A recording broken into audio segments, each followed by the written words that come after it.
A lot of things have been going on in the NFL as of late, and especially for the Chargers. Not only was rookie minicamp just this past weekend, and I have a video on that if you'd like, check it out, but now we're in the middle of OTAs. We know what the schedule is. The draft already occurred. Free agency already occurred. There's one major thing left that is extremely important for the regular season, and that is your roster. Now, as we all know, the roster gets cut down to 53 men, 53 players on an NFL roster. That's what it is. And just yesterday, or maybe it was the day before, depending on when this is released, the dates for when roster cuts must be made were released. Now, at first, you cut down to 80, or maybe it's you cut down to 85, one of the two. One of them is you cut to 80, and then you cut a huge gap. You cut all the way to 53. 53 is the total. Now, currently, the Chargers, I have 88 players on the roster. So what this video is going to be is what are my predictions for the 53 men on this roster. Now, it's way too early, and I'm likely going to do a second video after all the training camps because some players might progress and be better than what they are now, and that's what you'd hope for. You'd hope to see improvement. But we're going to go based on what we know right now, who will be the 53 men. But if this is your first time on the channel, my name is John. This is the Sports Advocate. If you enjoy this video, give me a thumbs up. Also, give me some criticism down below. Really trying to improve for you guys. If you really enjoy this content and you're coming back on a daily basis anyways, subscribe. I have daily content, NFL, NBA, and NHL. And if you're already coming back, or if you choose that you want to come back more often, why not subscribe so that I'm popping up on your homepage, or you can get some notifications. Wow, I'm stuttering a lot today, but nonetheless, let's not waste any more of your time. Let's start it. So, as I said, currently there is 88 players on this roster, and you need to make a cut to 53. So, I have a couple categories here. From obvious players like the Pro Bowlers and the clear-cut starters to some of the offseason acquisitions that the Chargers made, which are likely going to stay on the team because why would you bring them in? And then some of these guys that are maybe on the edge of being on the roster, not being on the roster, these final players, and some surprise cuts because every year there's going to be some surprise cuts.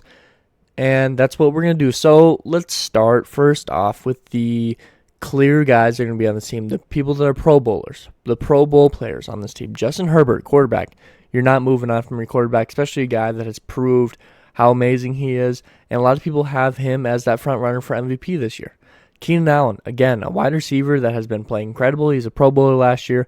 You hope and expect to see the same things this coming year. Joey Bosa just got improvement on this D-line. That was like the main reason why this D-line got help. He was a Pro Bowler last year. Corey Linsley just brought him in on a huge contract from the Packers. He was a Pro Bowler. Rashawn Slater, young stud, Pro Bowler last year. Derwin James Jr., you're looking to sign him for a big contract. His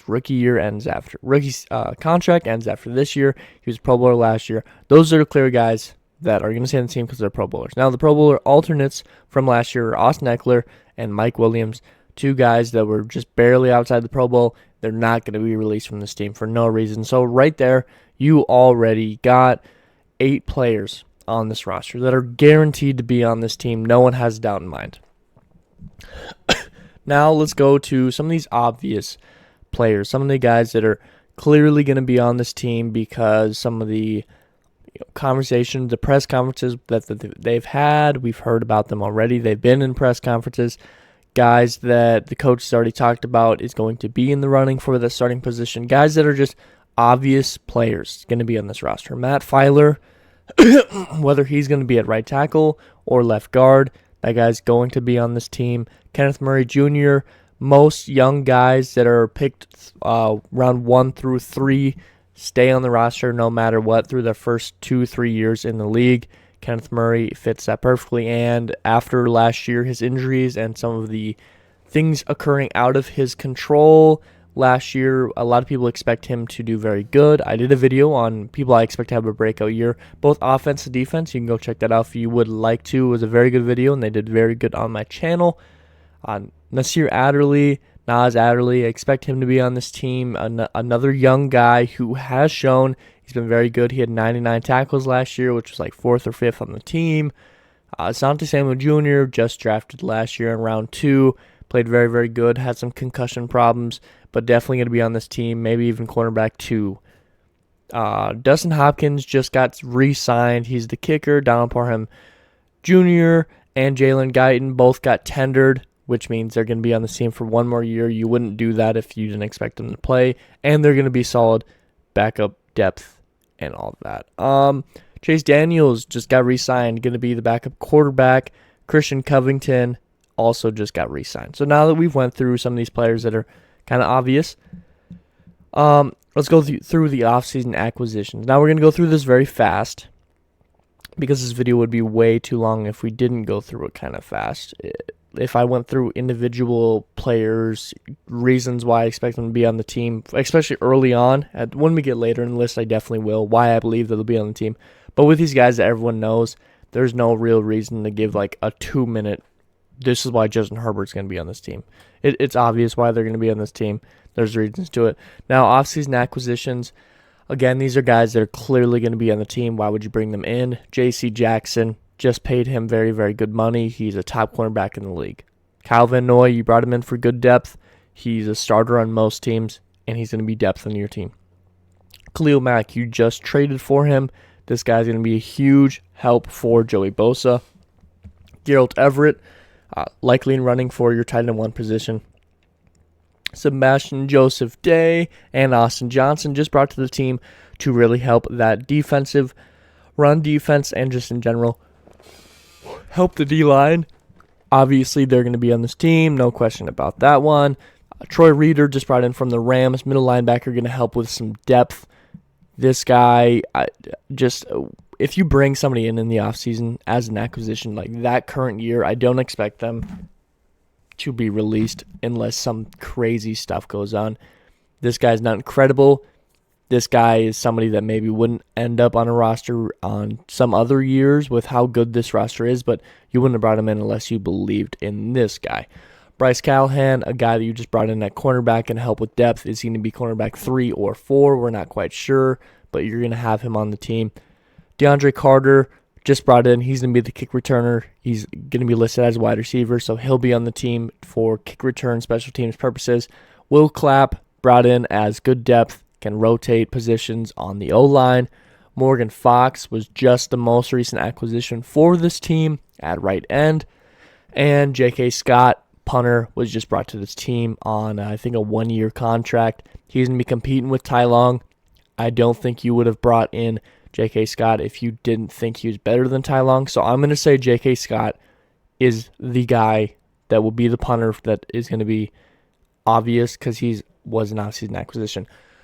And 3 more quick guys.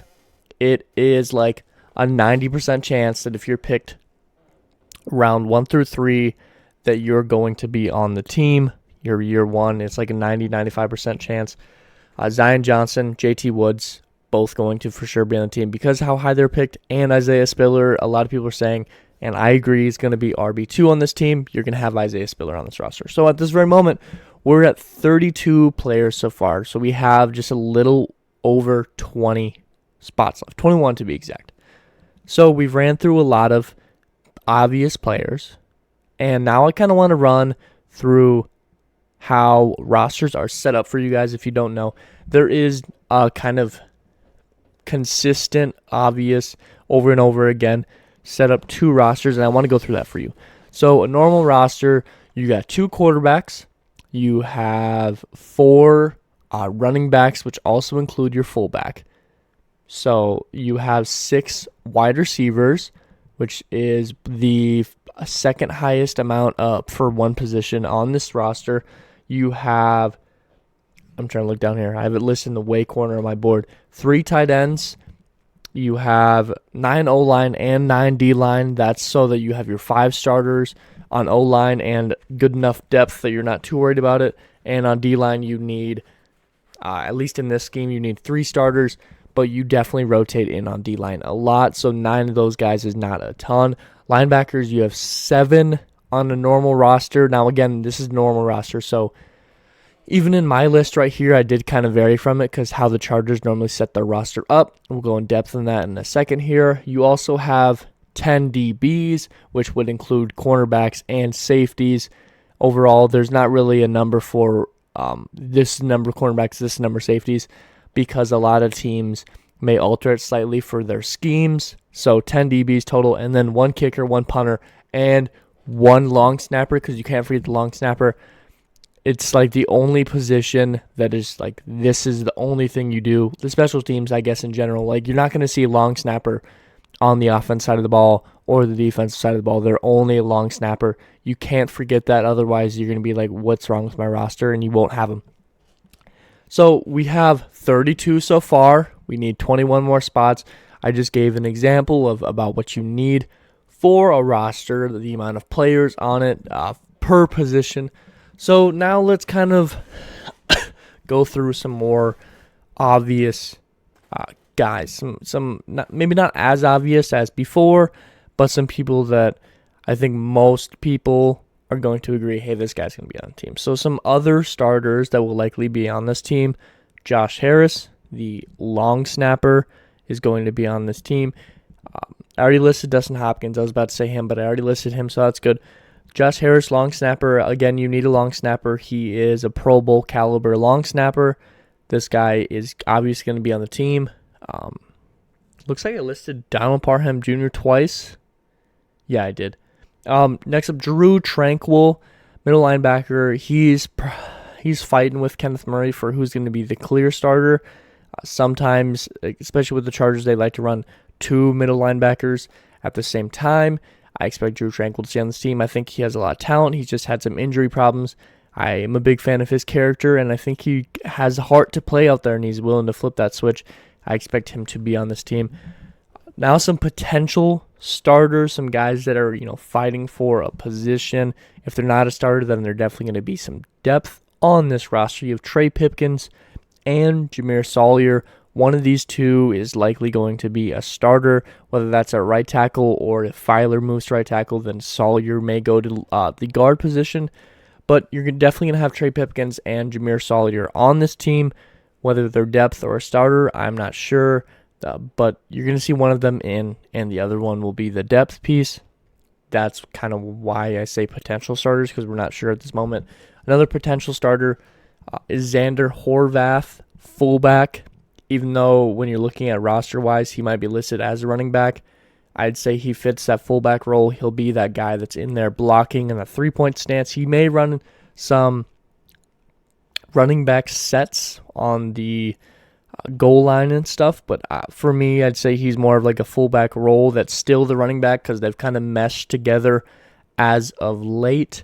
So there's some more potential starters, and now we are at, I just had 6 more, we're at 38, and we're closing in quick, and from 88 to 53 is a big jump, and like I said, we're really, really early on, so there will be some changes. I'll make another video on this, but a lot of things going on. So now we're going to get into a position where some of these guys listed might actually end up getting cut, and that's why we're going to start going a little bit more in depth for you guys. I kind of went through it fast early on, because most of those people aren't going to deny.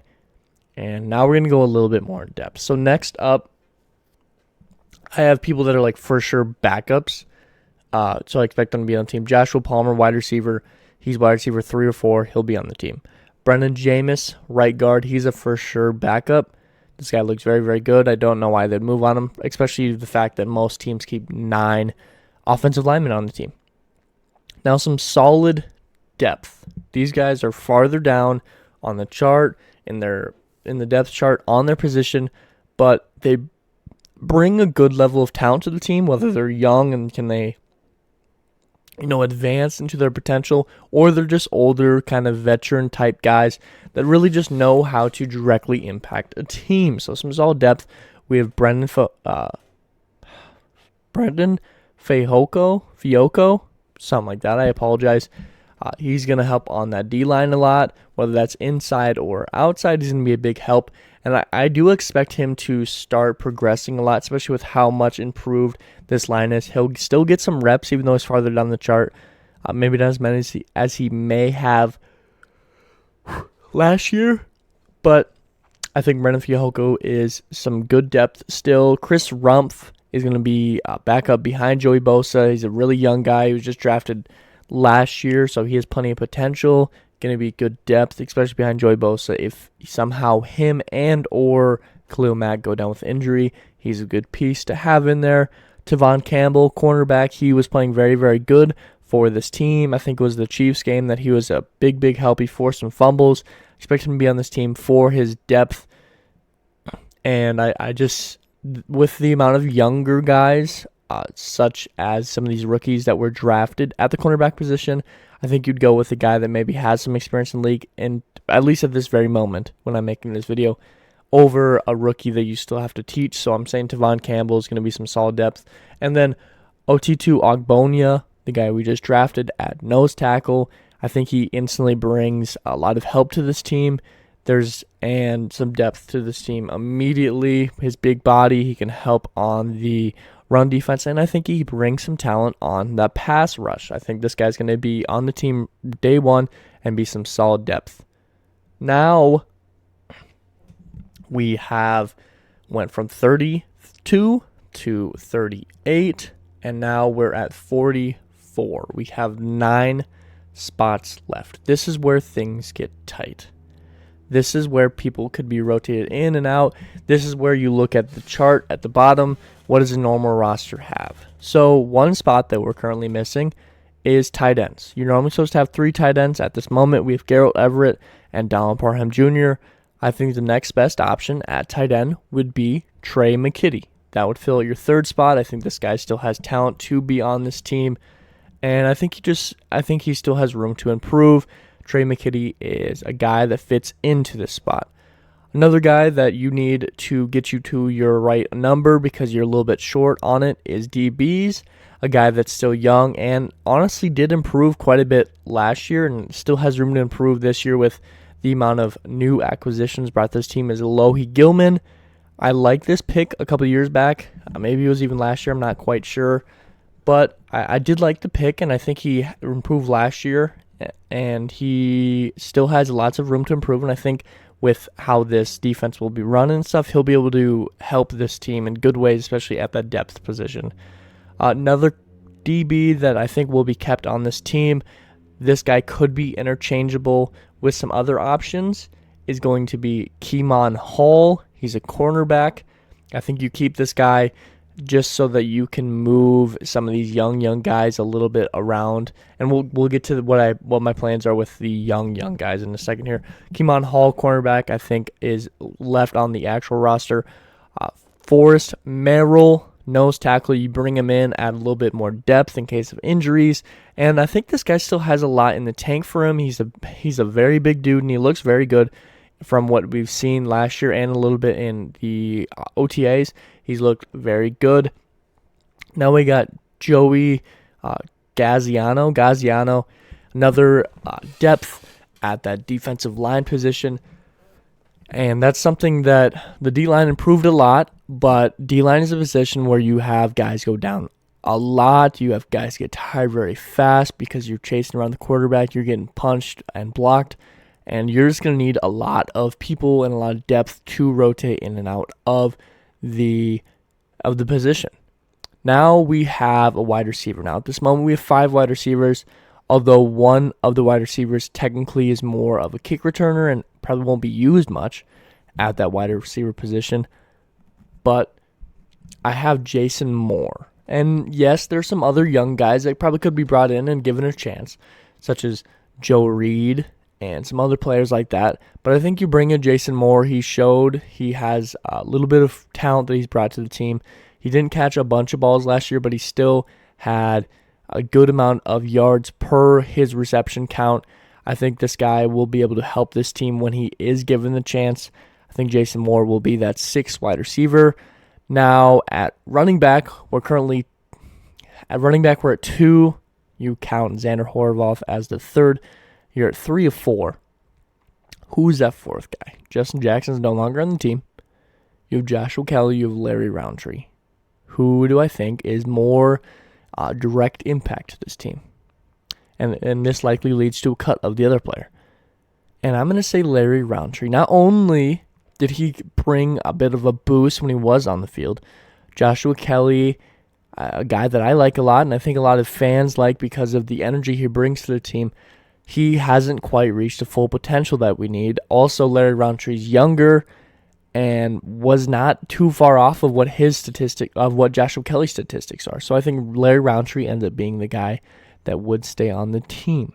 Now, my second to last guy on the roster, which is where I kind of break off the what is normal thing, is the Chargers like to keep 3 quarterbacks. So I have Easton Stick making this final roster.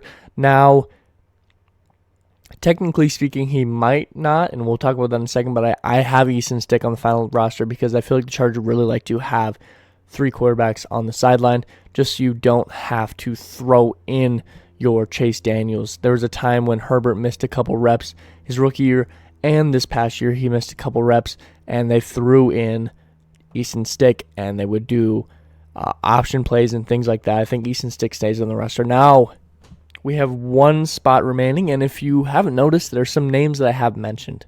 I have 1 guy that's on the fringe. 1 guy I'm not sure if he'll get cut or not, and that is Michael Davis, a cornerback. He was cornerback 1 pretty much entering last year. He was just signed to a pretty solid contract, and he's on the fringe for me. Now, I do have him in this point making the roster because he's going to be fighting for that cornerback 3 or cornerback 4 with Bryce Callahan. But in a couple months from now, he might be outside based on how Callahan plays and the amount of money that Michael Davis is making compared to other guys. So I have him on the roster at this very second, but I could see him also falling off. I think this guy is a very solid piece of depth, but I'm just not sure what may happen in the next few months here. So he's on the fringe for me. I have him barely nice voice crack. I have him barely making the roster at this very moment. Maybe he improves and he's clearly on this team, or maybe he falls off a little bit. Now, let's point something out real quick. Although a player that you like may not make the 53-man roster, they may still stay with the team. Now, the practice squad was just improved from 14 to 16. So you can have 16 players, including, I think, 6 veterans on your practice squad. So what that means is some of these guys that maybe didn't make the roster may still end up on the practice squad. And that goes for your rookies, Jasir Taylor, guys like that. Maybe some guys that have been in the league a couple years like Joe Reed.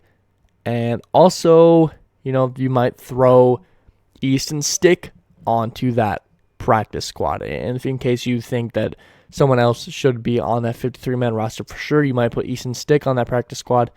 Stuff like that. There's a lot of guys that will still likely be with the team, but on the practice squad and can get pulled up because I think it's now you can get pulled up 4 times instead of 3 because everything in the COVID and all that stuff, which is good news. But now let's talk about the surprise cuts, which is probably what all you guys are thinking about most. There is some names that I didn't mention here. Now, there's no huge surprise cuts this year. Outside of 1 or 2 guys, I would say. So let's start with these small guys. And let it be known again that these guys that I'm saying are surprise cuts could end up on the practice squad. Now, my first guy is Nick Neiman. His brother plays for the Chiefs. I think when Neiman was on the field, he looked very good.